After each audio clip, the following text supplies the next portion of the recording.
Olá, nós terminamos o artigo 1º. Nessa parte do catecismo, cada artigo é de um dos 10 mandamentos. O artigo 1º, portanto, amar a Deus sobre todas as coisas. O artigo 2, que nós vamos começar agora, é sobre o 2º mandamento. A gente resume em não tomar seu santo nome em vão, não usar o nome de Deus em vão. Depois o artigo 3º mandamento da lei de Deus, o artigo 4º, o artigo 5º e assim por diante, até o artigo 10, ou 10º, que é os 10 mandamentos, então terminando essa sessão da parte do catecismo. Nesse artigo 2º, nós temos 3 itens, são bastante breves, do parágrafo 242 ao 259, que nós pretendemos então já comentá-los agora. Vamos lá? A partir do 242, primeiro a gente vê a citação das Escrituras a respeito do nome de Deus e depois a gente já começa com os parágrafos do nosso catecismo. Leia comigo. Artigo 2, o 2º mandamento. Não pronunciarás o nome do Senhor teu Deus em vão. Está lá no Êxodo 20, onde estão os mandamentos, Foi dito aos antigos, não jurarás. Eu, porém, vos digo, não jureis em hipótese alguma. Mateus 5. E o item 1º, o nome do Senhor é santo. Não pronunciarás o nome do Senhor teu Deus em vão. O 2º mandamento pertence como o primeiro ao âmbito da virtude da religião e regula mais particularmente o uso que fazemos da palavra nas coisas santas. Entre todas as palavras da revelação, há uma singular, que é a revelação do nome de Deus. Deus confia seu nome àqueles que creem nele. Se revela a eles em seu mistério pessoal. O dom do nome pertence à ordem da confiança e da intimidade. O nome do Senhor é santo, eis porque o homem não pode abusar dele. Deve guardá-lo na memória, num silêncio de adoração amorosa. Não fará uso dele, a não ser para bendizê-lo, louvá-lo e glorificá-lo. Muito simples, muito claro, bem explícito aqui o respeito que todos nós devemos ao nome de Deus. O nome é a identidade da pessoa e Deus tem o seu nome, que deve ser de tanto respeito que os antigos, os judeus, os israelitas, nem o pronunciavam. E só Deus é santo, então o nome de Deus é santo, não podemos usar o nome de Deus de qualquer forma. Tem gente que faz um pecado horroroso, quase que uma blasfêmia, usando o nome de Deus depois com um palavrão, revoltado, irado, usa o nome de Deus em vão. Isso é uma falta de respeito enorme e é claro que acaba sendo um pecado, uma falta que a pessoa comete e depois precisa se arrepender também disso, porque mandamento é mandamento e qualquer desobediência a um dos 10 mandamentos é uma desobediência a toda a lei, a todos eles, Então, está bem claro aqui que a gente respeita o nome de Deus e o usa apenas assim numa adoração amorosa. Nós somos totalmente dependentes de Deus, graças a Deus. Então a gente usa o seu nome, que é santo, para bendizê-lo, louvá-lo e glorificá-lo. Continuando. A deferência para com o nome de Deus exprime o respeito que é devido ao mistério do próprio Deus e a toda a realidade sagrada que ele evoca. O sentido do sagrado faz parte do âmbito da religião. É um autor sagrado, você encontra aí o nome dele na citação, no catecismo. Vamos ler. O sentimento de temor e o sentimento do sagrado são ou não sentimentos cristãos? Ninguém pode, em sã razão, duvidar disso. São sentimentos que teríamos em grau intenso se tivéssemos a visão do Deus soberano. São sentimentos que teríamos se nos apercebêssemos claramente de sua presença. Na medida em que cremos que Ele está presente, devemos tê-los. Não tê-los é não perceber, não crer que Ele está presente. O que esse autor quer dizer que faz parte dos sentimentos nossos esse respeito para com o nome de Deus. Normalmente, nem você quer que o seu nome seja vilipendiado, seja desprezado. Você não quer que o seu nome fique aí na boca de quem faz fofocas e bullying, né? Ou te ofende e faz injúrias. Nem com os parentes, aqueles que você ama, você quer respeito para o nome da sua mãe, para o nome do seu pai. Normalmente é assim, de seus filhos. Ora, se entre nós temos esses sentimentos, é claro que para com Deus, os sentimentos também de respeito e de temor. Não é ter medo de Deus, a gente sempre fala isso, não é? Então não é ter medo de Deus, mas é temor de Deus, respeito. Inclusive, é um dos dons do Espírito Santo, o temor de Deus. Continuemos. O fiel deve testemunhar o nome do Senhor, confessando sua fé, sem ceder ao medo. O ato da pregação e o ato da catequese devem estar penetrados de adoração e de respeito pelo nome de nosso Senhor Jesus Cristo. O segundo mandamento proíbe o abuso do nome de Deus, isto é, todo uso inconveniente do nome de Deus, de Jesus Cristo, da Virgem Maria e de todos os santos. As promessas feitas a outrem em nome de Deus empenham a honra, a fidelidade, a veracidade e a autoridade divinas. Devem, pois, em justiça ser respeitadas. Ser-lhes infiel é abusar do nome de Deus e, de certo modo, fazer de Deus um mentiroso. Veja a gravidade de tudo isso daqui. O nome de Deus inclui o Pai, o Filho, nosso Senhor Jesus Cristo, o Espírito Santo. São três pessoas, o Deus uno, trino. E aí, como nós temos a Mãe de Deus, Maria, os santos, amigos de Deus, todos tementes a Deus. É claro que qualquer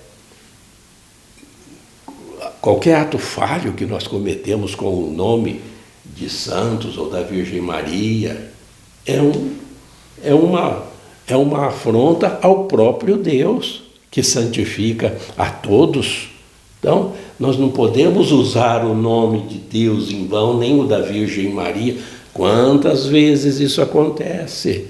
Nossa Senhora, e aí vem um impropério, um palavrão, um xingamento, uma injúria, junto com o nome de Maria ou de santos, inclusive, né? Então, toda essa honra que nós devemos a Deus, nós devemos também às pessoas que Ele santifica. O respeito também é para com todas as pessoas, né? Então, o nome sempre é sagrado. Vamos agora já mais 2 parágrafos, leia aí. A blasfêmia. A blasfêmia opõe-se diretamente ao segundo mandamento. Ela consiste em proferir contra Deus, interior ou exteriormente, palavras de ódio, de ofensa, de desafio, em falar mal de Deus, faltar-lhe deliberadamente com o respeito, abusar do nome de Deus. São Tiago reprova. Não são eles que falam mal do nome sublime invocado sobre vós? A proibição da blasfêmia se estende às palavras contra a Igreja de Cristo, os santos, as coisas sagradas. É também blasfemo recorrer ao nome de Deus para encobrir práticas criminosas, reduzir povos à servidão, torturar ou matar. O abuso do nome de Deus para cometer um crime provoca a rejeição da religião. Sobre as pragas, maldições que contêm o nome de Deus, sem intenção de blasfêmia, são uma falta de respeito para com o Senhor. O segundo mandamento proíbe também o uso mágico do nome divino. A blasfêmia é um pecado gravíssimo. É um pecado gravíssimo. Xingar Deus, ofender Deus, ter ódio de Deus, isso é demoníaco. Isso é demoníaco. Ter ódio de Deus, xingar, usar o nome de Deus em vão, inclusive praticando crimes. Quanta gente já morreu executada em nome de Deus. Não é possível, né? Tantas práticas criminosas, torturas, escravidão.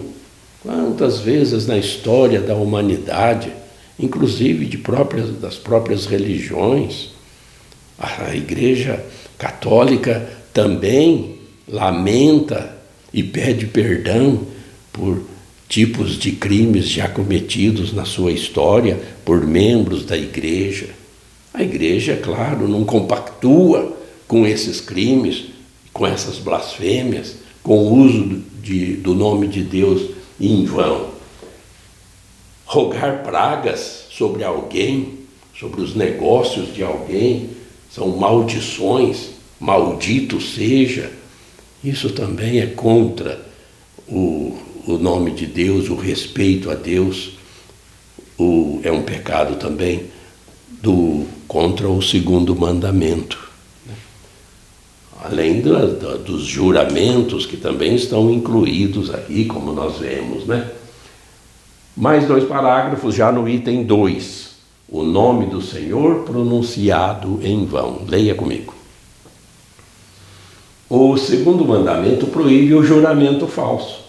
Fazer juramento ou jurar é invocar a Deus como testemunha do que se afirma.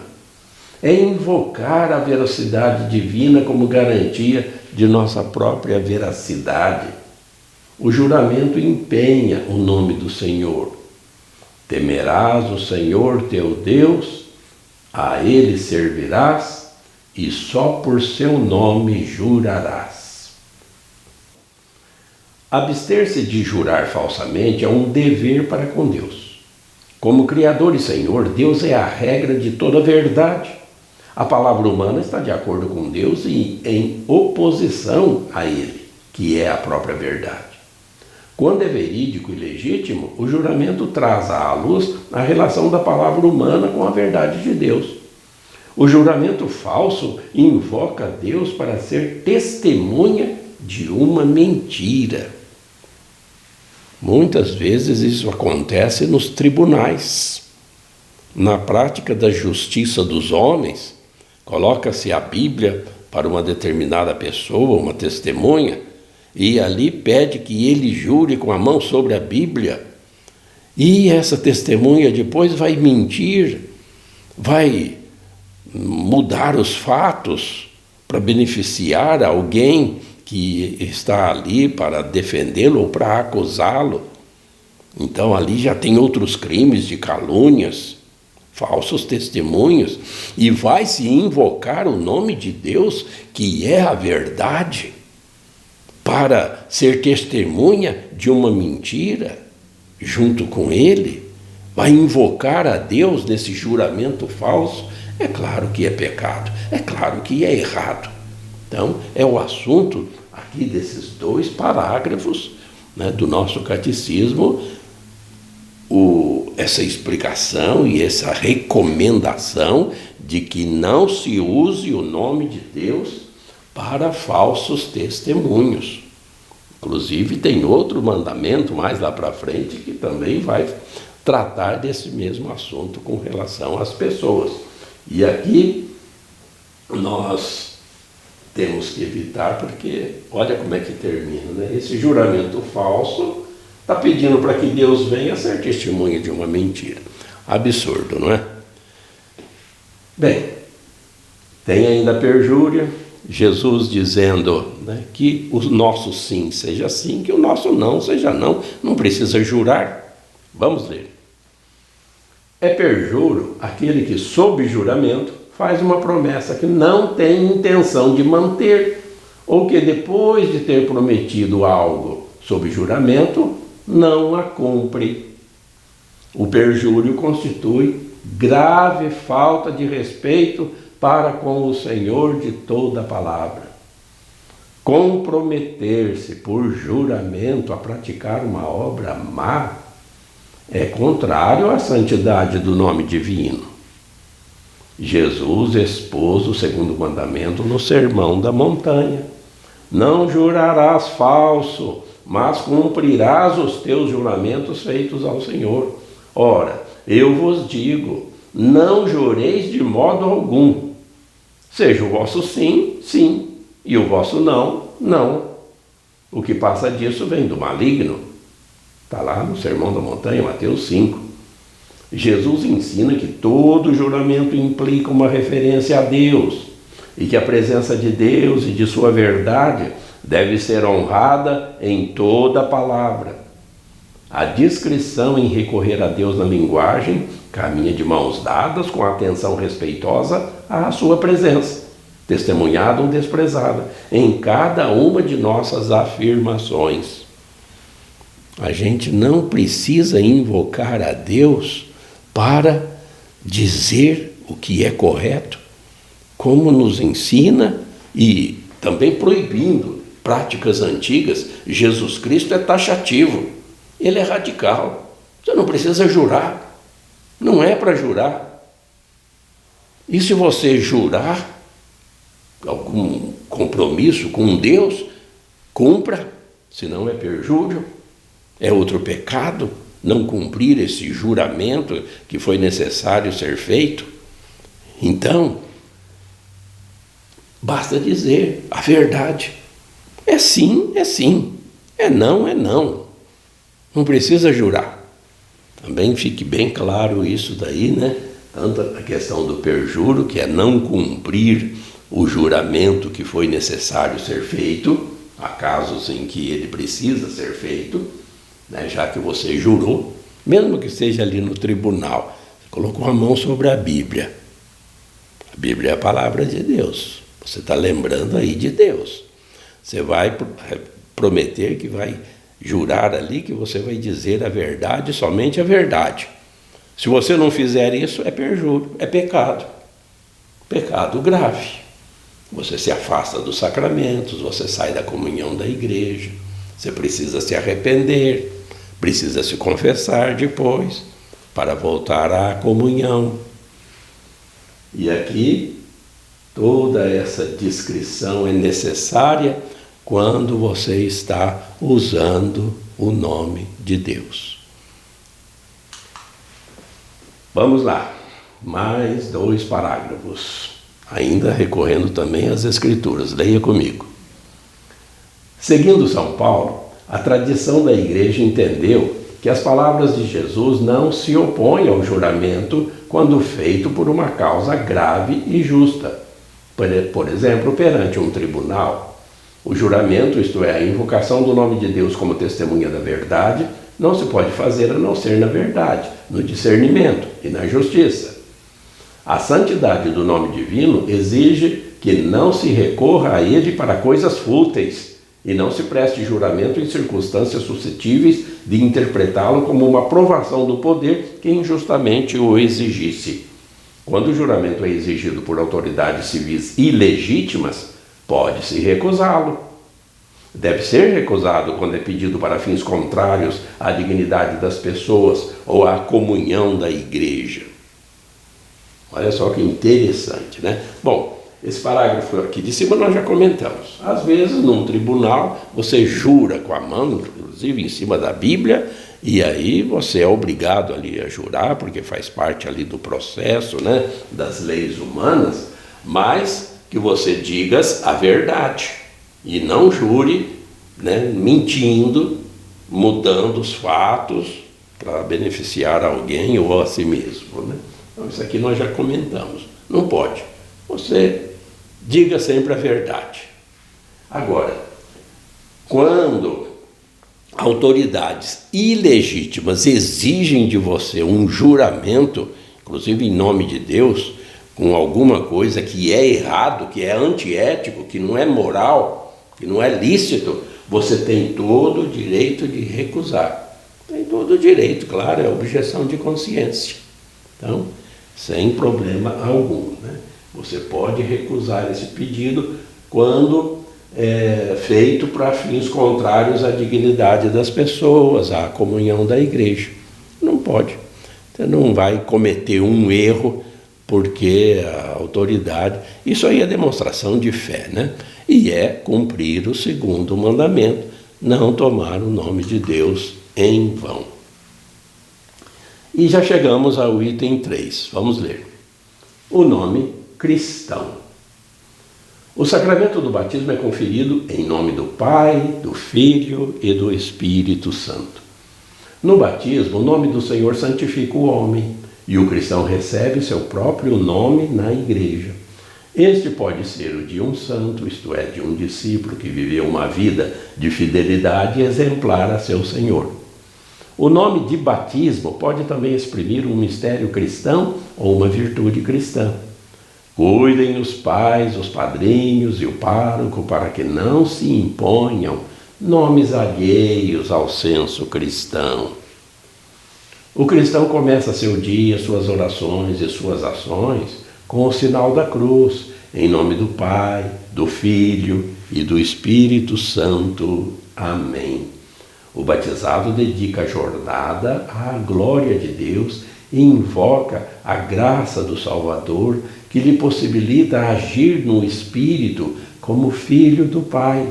O sinal da cruz nos fortifica nas tentações e nas dificuldades. Esses dois parágrafos, né, têm esse destaque para o nome que a gente recebe. A igreja sempre vai recomendar que aqueles que vão ser levados à pia batismal recebam um nome cristão, um nome de algum santo ou santa ou de alguma virtude, né? Isso é possível também, como a gente viu, mas colocar nomes estranhos, nomes, né, impróprios, inclusive quanta gente coloca nomes em crianças que depois, né, vão ser motivos aí de bullying, de constrangimento para a pessoa. Isso não é recomendável. Assim como o nome de Deus é santo, o nome da pessoa também, dos cristãos, ele também é um nome que precisa de respeito e ter essa ligação com Deus. Isso é importante. Então, é por isso que se recomenda, né, aos pais, aos padrinhos e o próprio pároco, né, o padre, para que estimule as pessoas a usar nomes cristãos para seus filhos e filhas. O outro assunto é que essa pessoa, filha adotiva de Deus, utilize o nome de Deus no qual ele foi batizado.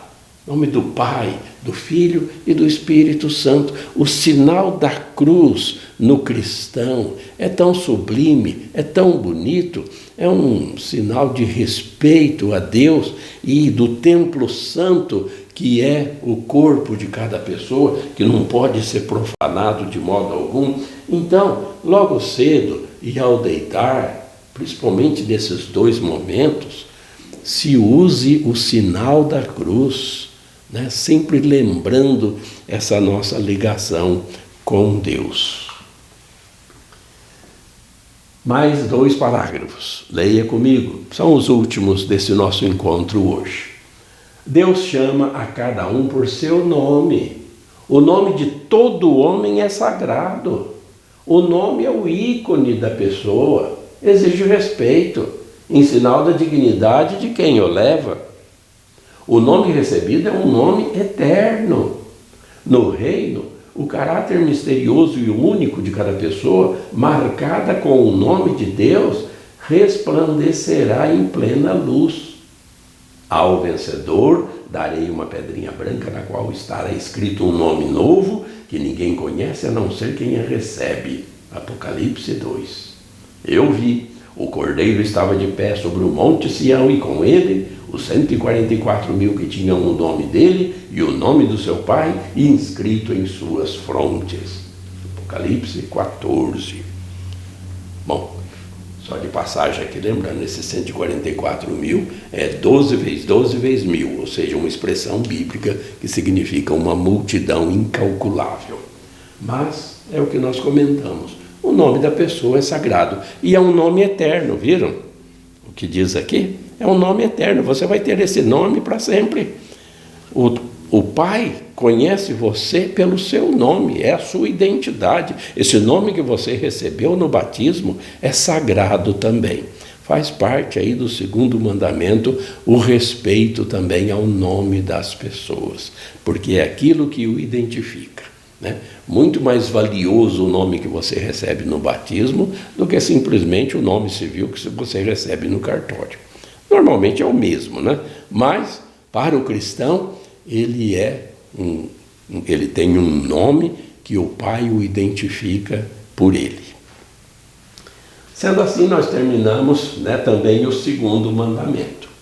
Já dentro do capítulo 1, que são os 3 mandamentos que se referem a Deus, nós já vimos os 2.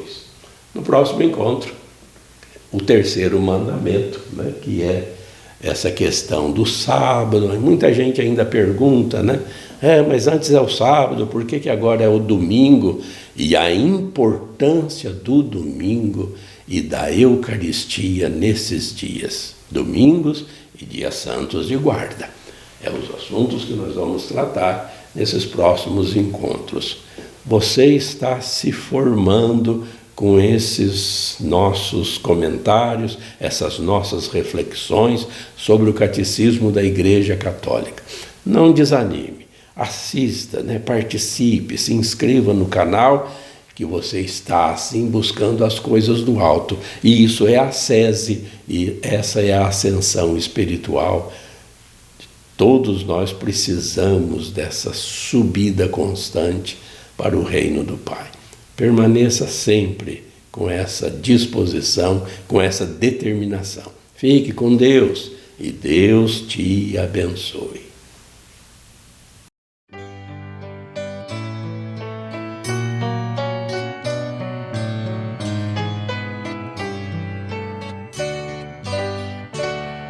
A fé é compromisso que é preciso reparar.